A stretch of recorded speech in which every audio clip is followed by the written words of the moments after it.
Taking over a new team can feel strange. People are polite, but quiet. They are watching how you speak, what you notice, what you ignore, and whether you are going to be like the last manager.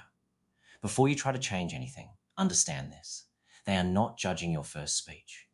They are judging what you do next. Sometimes a team is guarded because they have had a difficult experience before. Maybe promises were made and not kept. Maybe expectations changed every week.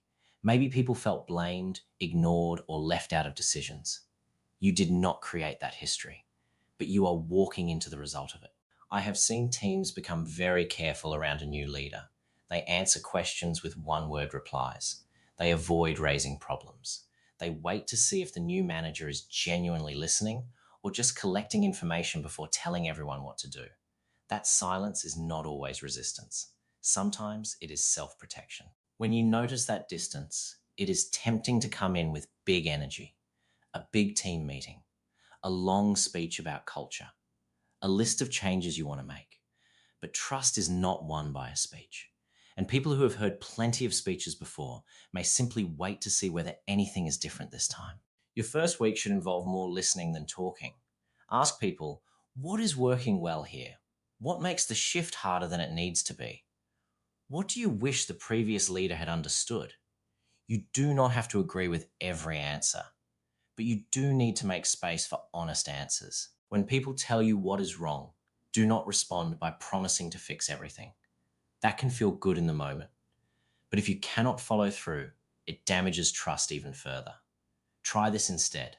I cannot promise every answer today, but I will be honest about what I can act on, what I need to investigate, and what I cannot change. Spend time learning how the work actually happens. Do not only rely on reports, handovers, or what you were told before you arrived. Walk the floor. Watch the pressure points. See what the team is managing when it gets busy. Ask why a routine exists before deciding it needs to be replaced. A new leader can accidentally make a team feel like everything about them is wrong. So look for what is already working. Maybe the team helps each other during busy periods. Maybe one person keeps customer follow-up organized. Maybe people have found a workaround for a process that does not make sense. Name the good work you see. In your first week, find one small thing you can genuinely follow through on.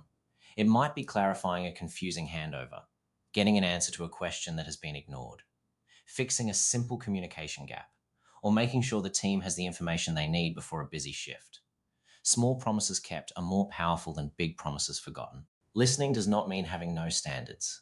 Be clear about the things that matter: respect, safety, customer care, honest communication, finishing work properly. You do not need to introduce 10 new rules, but the team should know what you will consistently expect from everyone. Trust grows when people see you during the parts of the job that are difficult. Do not only appear when something has gone wrong. Be present during busy periods. Check in after a hard customer interaction. Notice when people are carrying too much. You are not there to do everyone's job for them. You are there to understand the work well enough to lead it. If you say you will check something, check it. If you say you will come back with an answer, come back with an answer. Even if the answer is, I looked into it and I cannot change it right now. Here is why. People can handle an honest answer. What damages trust is being left wondering whether you forgot. Some people may take longer to warm up. They may be quiet. They may challenge you. They may wait to see whether you mean what you say. Do not make their caution about you personally. Stay calm. Stay consistent. Let your actions do the work. Here is the phrase to remember. Trust is not won by the first speech. It is earned by the first promise you keep. That is what your first week is really about. Not being perfect. Not changing everything. Showing people that your words and actions match. In your first week, do 4 things. Listen. Observe. Name what is working.